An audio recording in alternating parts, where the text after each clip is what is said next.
প্রথাগত শিক্ষার গণ্ডি পেরিয়ে এবার পড়ুয়াদের শিল্পক্ষেত্রের আসল চাহিদার সঙ্গে পরিচিত করতে বিশেষ উদ্যোগ স্কটিশ চার্চ কলেজের। পড়ুয়াদের কর্মসংস্থান, ইন্টার্নশিপ ও গবেষণার সুযোগ তৈরি করতে আয়োজিত হলো ফ্রম একাডেমিয়া টু ইন্ডাস্ট্রি বিশেষ ইন্টারফেস, হলো জোড়া মৌ স্বাক্ষর। শুধুমাত্র পাঠ্যপুস্তক কেন্দ্রিক শিক্ষা নয়, কাজের বাজারের বর্তমান চাহিদা ও প্রয়োজনীয় দক্ষতা অর্জনে এবারে কলেজ স্তরেই মিলবে বাস্তব অভিজ্ঞতা। কলকাতার ঐতিহাসিক স্কটিশ চার্চ কলেজের সেমিনার হলে কলেজের IQAC এবং IICর যৌথ উদ্যোগে আয়োজিত হল from academia to industry and academia industry interface. উপস্থিত ছিলেন দুই বিধায়ক বিজয় ওঝা, অমিত সামন্ত, বিশপের প্রতিনিধি রেভারেন্ট আবির অধিকারী এবং কলকাতা বিশ্ববিদ্যালয়ের IQAC কোঅর্ডিনেটর পীযূষ কান্তি পানিগ্রাহী সহ বিশিষ্ট ব্যক্তিবর্গ। শিক্ষাবিদ ও শিল্পক্ষেত্রে বিশেষজ্ঞদের সঙ্গে সরাসরি কথা বলে পেশাগত জগতের নানান দিক সম্পর্কে জানার সুযোগ পায় কলেজের শিক্ষার্থীরা।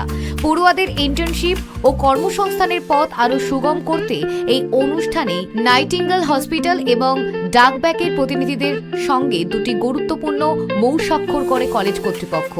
এর পাশাপাশি অ্যাসেম্বলি হলে আয়োজিত এক প্রদর্শনীতে কলেজের skill development, research and development, entrepreneur cell সহ নানান উদ্যোগের দিক তুলে ধরা হয়। বলা যায় তো পশ্চিমবাংলার সব থেকে প্রথম দরকার কি আছে আজকে ইন্ডাস্ট্রি।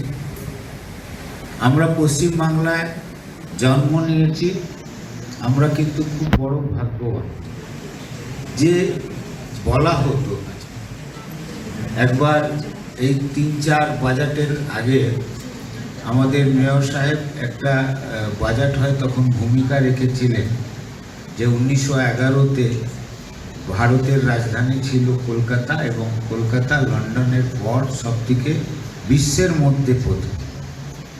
এটা তো ঠিক। তখন আমি বলেছিলাম যে 2023 সালে কলকাতা কোথায়। এই যে পশ্চিমবাংলা আমরা জন্ম নিয়েছি, আমি এই জন্য বলি শিক্ষা ছাড়া যেমন শিল্পের উন্নয়ন অসম্ভব, তেমনি শিল্পের চাহিদা না বুঝলে শিক্ষার প্রয়োগ অসম্পূর্ণ। স্কটিশ চার্চ কলেজের এই বিশেষ প্রয়াস রাজ্যে প্রতিভার প্রয়াণ রুখে নতুন সম্ভাবনার উন্মোচন করবে বলে আশাবাদী বিশিষ্টজনেরা। Bureau report, KTV Bangla.